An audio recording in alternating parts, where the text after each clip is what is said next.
Assalamualaikum warahmatullahi wabarakatuh. Bismillahirrahmanirrahim. Alhamdulillahirabbil alamin.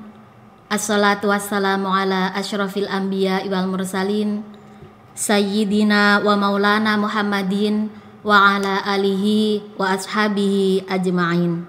Amma ba'du. Yang kami hormati kepada seluruh keluarga besar Madrasah Tsanawiyah Negeri Gresik beserta semua pemirsa dimanapun berada. Alhamdulillah, kali ini kita bisa melanjutkan mengikuti ngaji Ramadan yang dilaksanakan oleh podcast Madrasah Tsanawiyah Negeri Gresik dalam keadaan sehat walafiat. Semoga salawat beserta salam tetap tercurahkan kepada junjungan baginda kita Nabi besar Muhammad sallallahu alaihi wasallam. Semoga kelak fi yaumil qiyamah kita bisa mendapatkan syafaat dari beliau. Pada kesempatan kali ini saya akan mencoba membacakan satu makalah dari kitab Nasha'ihul Ibad tentang keutamaan 4 amalan sunnah. Jadi perlu diketahui ibadah sunnah itu fungsinya menyempurnakan kekurangan dari ibadah-ibadah wajib yang kita lakukan, ya. Mungkin saja ketika kita melaksanakan ibadah wajib banyak kekurangan atau kurang maksimal, atau bahkan kita juga tidak tahu ibadah wajib kita itu diterima oleh Allah atau tidak. Makanya dengan melaksanakan ibadah sunnah lah kita bisa menambah pahala untuk yang lainnya. Oke, langsung saja. Bismillahirrahmanirrahim. Qala al-mu'alliful rahimahullahu ta'ala wa nafa'ana bihi wa bi ulumihi fid dharaini amin.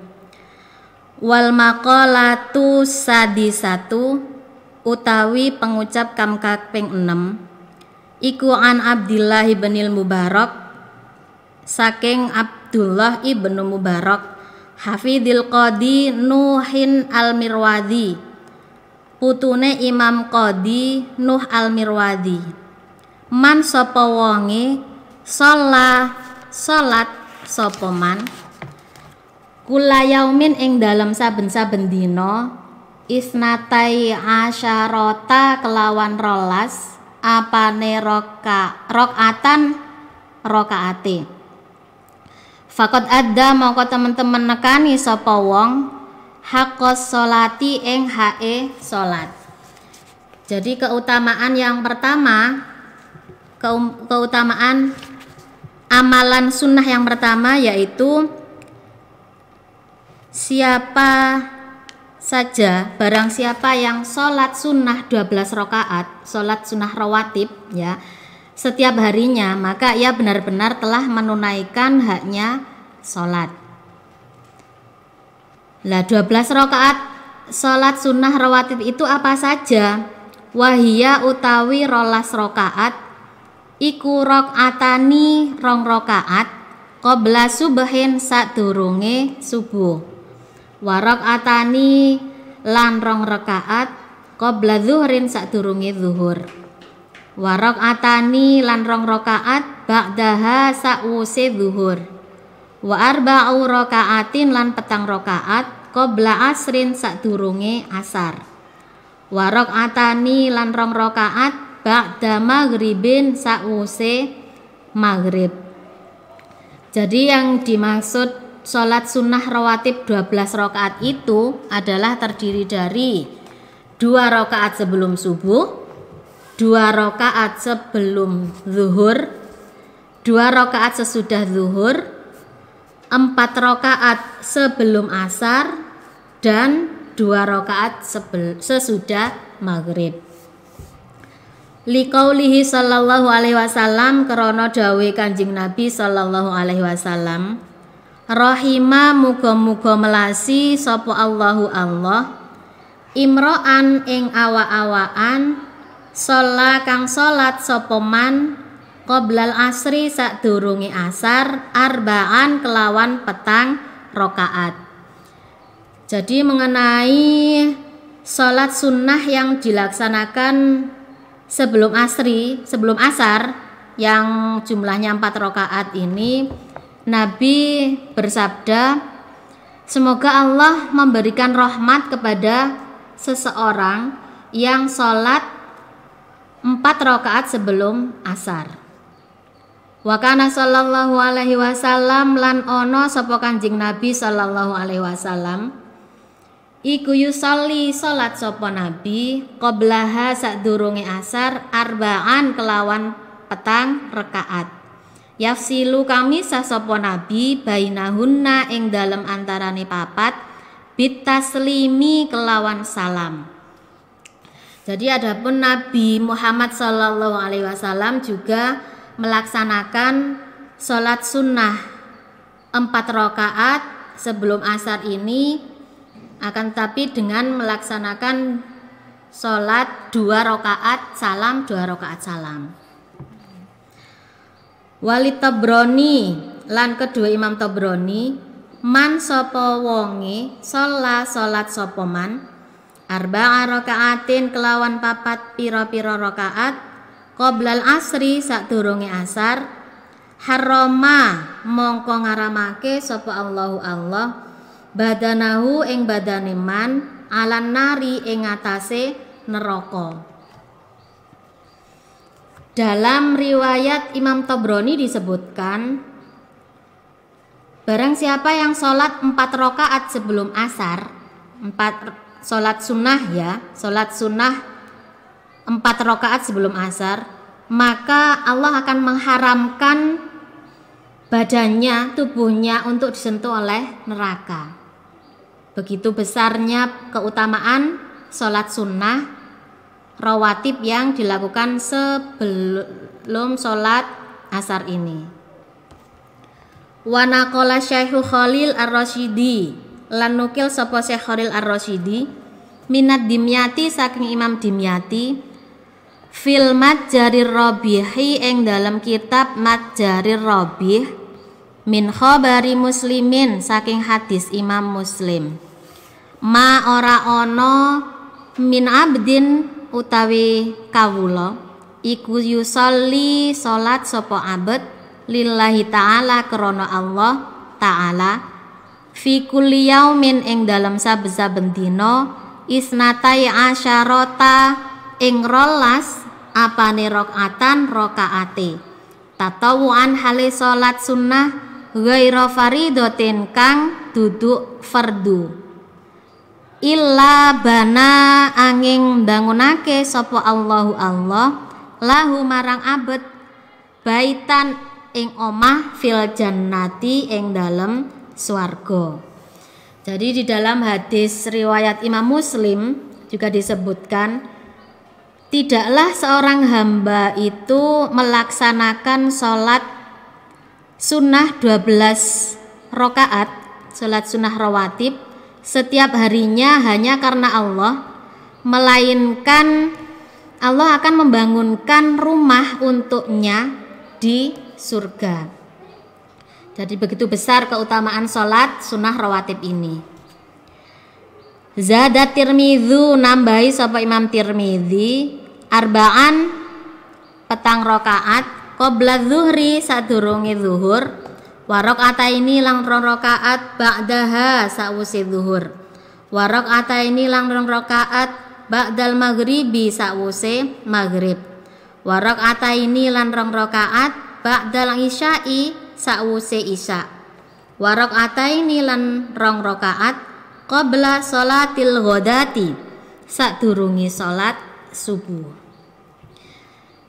Dalam riwayat Imam Tirmidzi disebutkan bahwa salat sunnah rawatib 12 rakaat ini adalah terdiri dari 4 rakaat sebelum zuhur, 2 rakaat sesudah zuhur, 2 rakaat sesudah maghrib, 2 rakaat sesudah isya, dan 2 rakaat sebelum sholat subuh. Walid Tabrani lan kedua Imam Tabrani man sapa wonge salat sapa man qabla zuhri sadurunge zuhur arba'a rakaatin kelawan petang rakaat ka'annama iku kaya-kaya tahajud sapa man bihinna sebab arba'a rakaatin min lailatihi saking wengine man. Nah, kalau menurut Imam Tabrani diriwayatkan barang siapa yang sholat sunnah 4 rakaat sebelum zuhur maka seakan-akan dia melaksanakan sholat sunnah 4 rakaat juga sholat tahajud pada malam harinya. Jadi sama dengan sholat tahajud 4 rakaat pada malam harinya. Ya, begitu besarnya pahalanya seperti melaksanakan sholat tahajud. Seperti yang kita ketahui, sholat tahajud itu kan sholat di tengah malam, di sepertiga malam, yang melaksanakannya butuh benar-benar niat yang sungguh-sungguh untuk bisa melaksanakannya. Dimana ketika banyak semua orang waktunya enak-enaknya tidur, kita melaksanakan sholat tahajud. Lah, sholat sunnah 4 rakaat sebelum zuhur ini sama seperti sholat 4 rakaat, sholat tahajud 4 rakaat pada malam hari. Waman sapane wong sholat sapa man hunna ing arba'a rakaatin ba'dal isya'i sa'wuse isya kamislihinna iku kamislihinna kaya madani petang rakaat min lailatul qadri saking lailatul qadar. Ada lagi ini menurut masih sama dari Imam Tabrani menyebutkan bahwa barang siapa yang sholat sunnah 4 rakaat sesudah isya itu seakan-akan dia sama dengan sholat 4 rakaat pada malam Lailatul Qadar. Seperti yang kita ketahui, tidak semuanya orang bisa mendapatkan malam Lailatul Qadar.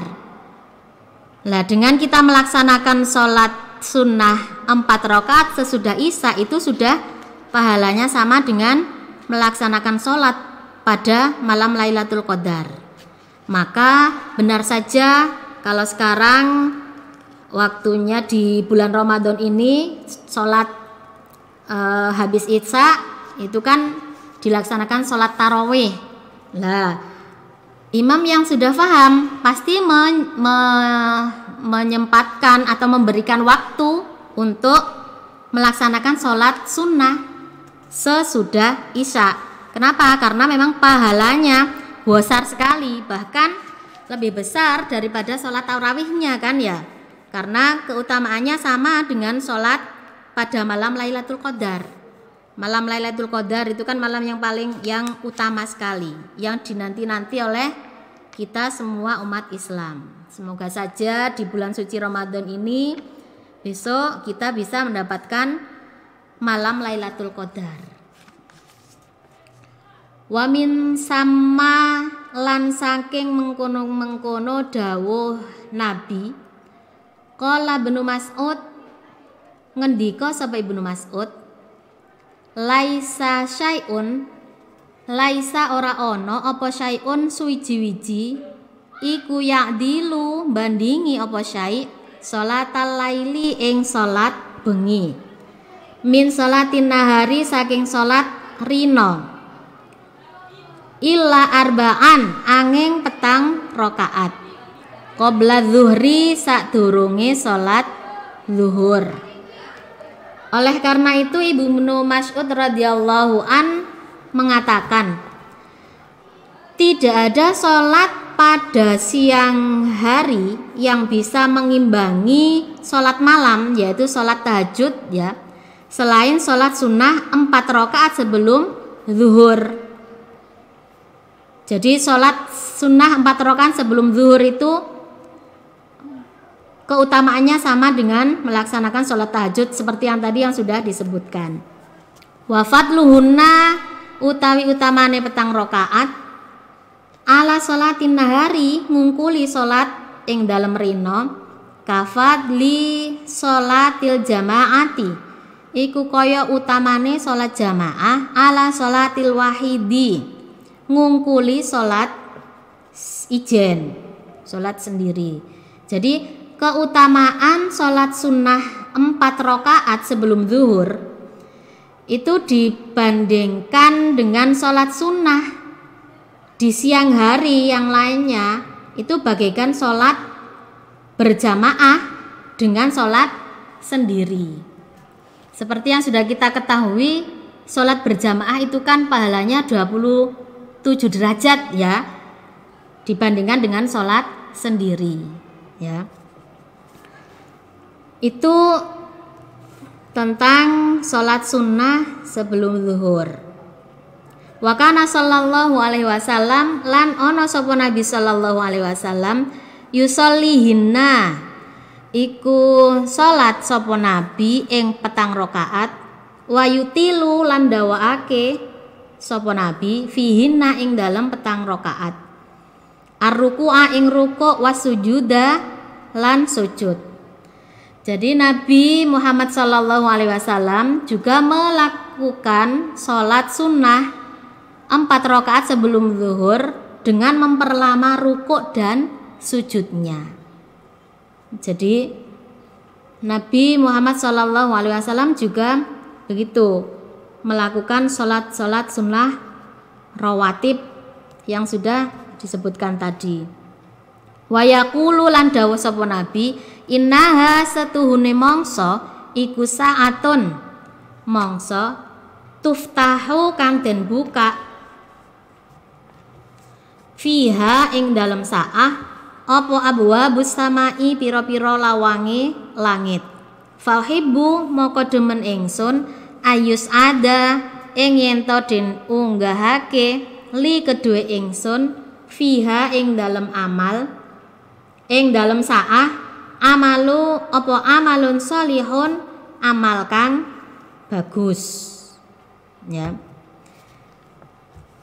Jadi Nabi bersabda sesungguhnya pada saat itu yaitu pada saat zuhur ya itu adalah waktu saat terbukanya pintu langit ya. Fauhibbu maka aku merasa senang jika saat ini amal solehku naik ke hadapan Allah. Itu adalah keutamaan melaksanakan sholat sunnah rawatib 12 rakaat. Semoga kita semuanya bisa melaksanakannya walaupun dengan sedikit demi sedikit ya. Untuk amalan sunnah yang kedua yaitu waman lan sapa wonge soma poso sapa man min kulli syahrin saking saben sasi salah satu ayamin ing 3 dina faqad ada mongko teman-teman nekani sapa wong haqqas yami ing hae poso. Jadi amalan sunnah yang kedua yang utama yaitu barang siapa yang berpuasa 3 hari berturut-turut di setiap bulan ya, maka ia benar-benar telah menunaikan haknya puasa. Kapan 3 hari itu? Wahia utawi salah satu ayam iku al ayamul bidu pira-pira dina kang putih. Wahia utawi ayamul bid iku asali suasyara dina kaping 13 wataliyahu lan nyandinge lorone 13. Jadi 3 hari berturut-turut di setiap bulan itu adalah disebut ayamul bid ya, yang biasa kita sebut ayamul bid, yaitu pada tanggal 13, 14 dan 15 di setiap bulannya. Illa fil hijjati angeng ing dalem wulan Dzulhijjah yasumu poso sapa wong asadisa asyara ing dalem 13 tanggal 16 au yauman utawa sedina ba'dahu sa'use 16 badala salisa asyara ganteni dina kaping 13. Jadi puasa 3 hari berturut-turut setiap bulan itu kan tanggal 13, 14, 15 kecuali di bulan Dzulhijjah. Kenapa? Karena di bulan Dzulhijjah itu tanggal 13-nya termasuk hari Tasyrik. Maka puasa 3 hari berturut-turut di setiap bulan kalau di bulan Dzulhijjah itu dimulai dari tanggal 14, 15 dan 16. Begitu ya. Wa hikmatu kauniha utawi hikmahe anane ayamul bid iku salasatan telung dina annal hasanata iku setuhune kebagusan bi asyri amsaliha iku kelawan tingkel 10 padanane hasanah. Fasaumuha moko utawi poso telung dina kasaumi syahri iku kaya poso sak wulan kulihi sekabehane wulan. Walidzalika lan krana mengkono-mengkono saumu syahri yahsulu hasil apa aslu sunnah pokoke sunnah bisaumi salasatin kelawan poso telung dina min ayyami syahri saking endi-endi dina wulan kadza fit tuhfah kaya mengkono-mengkono mazkur ing dalam kitab Tuhfah. Jadi hikmah disunahkannya puasa 3 hari di setiap bulan itu adalah karena satu kebagusan itu dilipat gandakan menjadi 10 kali lipat ya. Jadi barang siapa yang berpuasa 3 hari setiap bulannya itu sama dengan berpuasa 1 bulan penuh, karena 1 harinya diberi pahala 10 kali. Jadi dikalikan 3 berarti 30 pas 1 bulan penuh. Jadi kita berpuasa 3 hari berturut-turut di setiap bulannya itu sama dengan kita berpuasa 1 bulan penuh di setiap tahunnya. Masya Allah. Berarti setiap tahun itu kita sama dengan kita berpuasa penuh tanpa ada bolongnya. Begitu besarnya hikmah atau keutamaan dari puasa Ayyamul Bid ya. Tapi memang besarnya keutamaan itu sebanding dengan puasa yang dilakukan. Kalau memang tidak bisa berpuasa, jangankan berpuasa 3 hari berturut-turut, berpuasa 1 hari saja, berpuasa sunnah 1 hari saja sudah sangat berat-berat sekali. Kecuali kalau memang dengan niat yang kuat lillahi ta'ala. Selanjutnya waman lan sapa wonge qara'a maca sapa man kulayaumin ing dalem saben-saben dina mi'ata ayatin ing 100 ayat faqad adda mongko teman-teman nekani sapa man haqqal qiraati ing hae maca.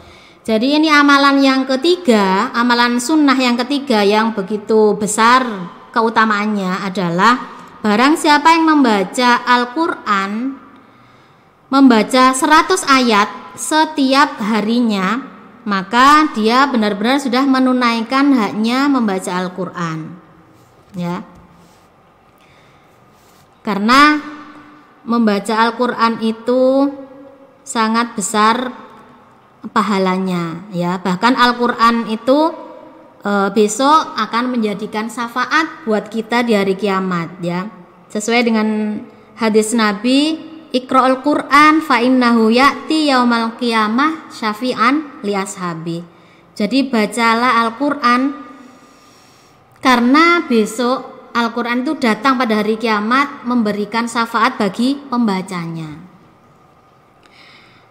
Utamanya pada bulan suci Ramadan ini ya, kita hendaknya memperbanyak amalan-amalan sunnah seperti membaca Al-Quran, karena di bulan Ramadan ini pahalanya dilipat gandakan.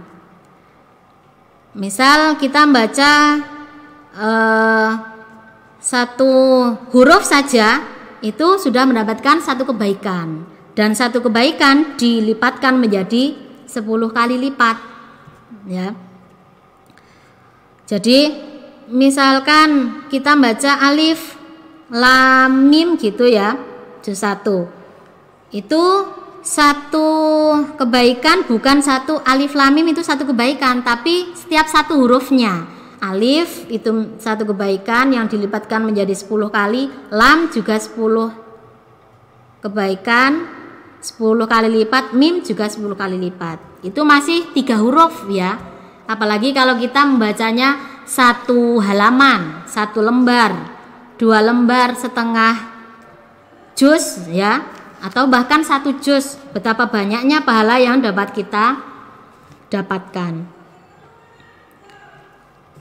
Selanjutnya wa qiraatul munjiati asabaati, utawi maca ayat munjiat, ayat kang nyelametake, asabaati kang 7, iku aula luweh utama.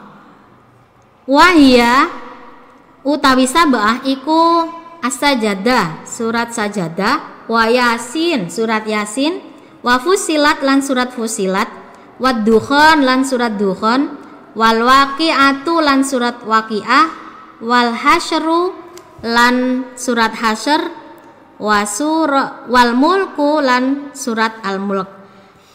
Jadi membaca surat al-munjiat, membaca ayat-ayat munjiat ya, surat-surat al-munjiat itu apa saja? Yang ada 7 surat itu adalah surat as-sajadah, surat yasin, surat fusilat, surat dukhan, surat al-waqi'ah, surat al-hasyr, dan surat al-mulk itu adalah lebih utama ya.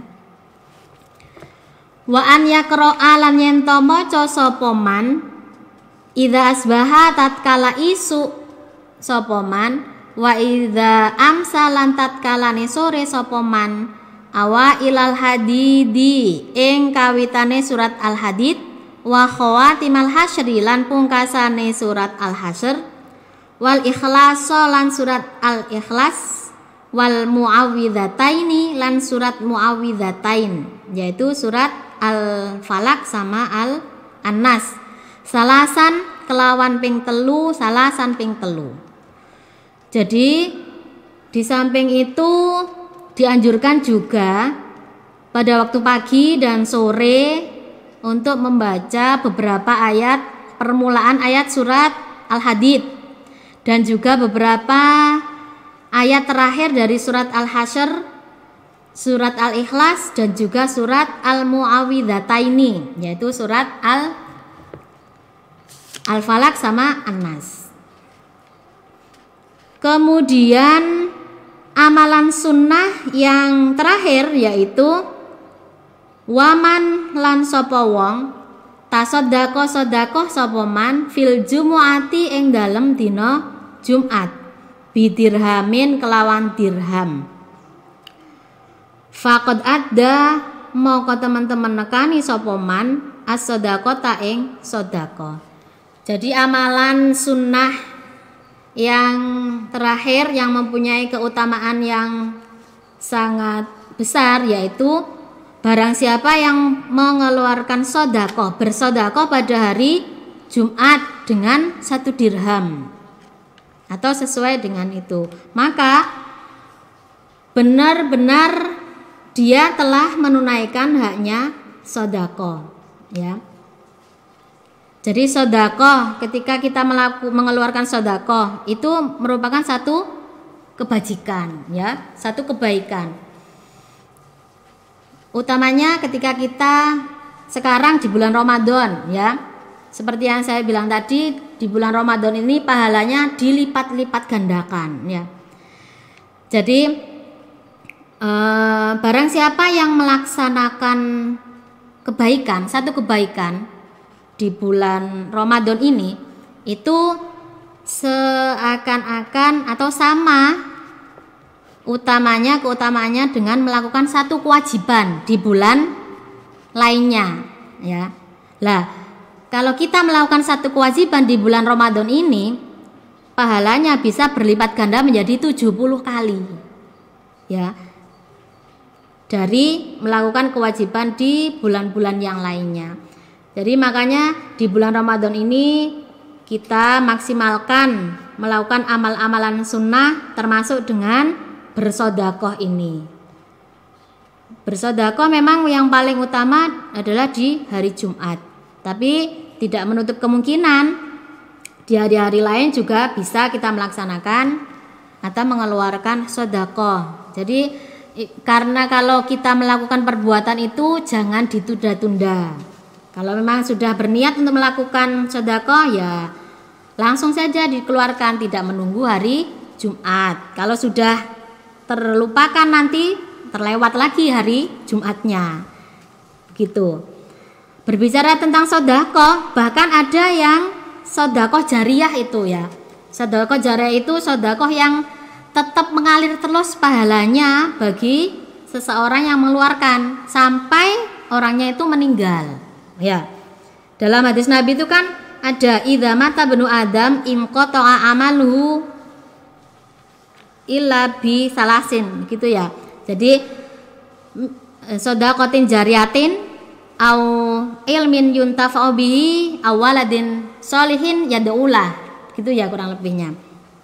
Jadi sedekah jariyah itu termasuk dari amalan-amalan anak cucu Adam yang tidak bisa terputus amalnya. Karena di dalam hadis tersebut jika anak cucu Adam itu meninggal maka terputuslah amal ibadahnya kecuali sedekah jariyah, terus ilmu yang dimanfaatkan sama anak yang soleh yang mendoakan kedua orang tuanya. Jadi kita bersama-sama marilah belajar melaksanakan amalan-amalan sunnah yang sudah disebutkan di dalam kitab Nasoihul Ibad ini. Kenapa? Biar kita menjadi hamba yang lebih baik lagi dari sebelumnya. Terutama pada bulan ini, bulan Ramadan, kita berlomba-lomba melaksanakan amal ibadah, baik ibadah wajib maupun ibadah sunnah. Jadi biar kita tidak dikatakan menjadi orang yang rugi. Kenapa kok rugi? Karena pada bulan Ramadan kita tidak melakukan apa-apa. Amal ibadah kita yang kita lakukan sama dengan di bulan-bulan yang lainnya. Makanya semoga dengan makalah yang saya baca ini menambahkan wawasan kita, menambah pengetahuan kita, kesadaran kita untuk melaksanakan amalan-amalan sunnah lainnya. Demikian yang dapat saya sampaikan, kurang lebihnya mohon maaf. Ihdinas siratal mustaqim. Assalamualaikum warahmatullahi wabarakatuh.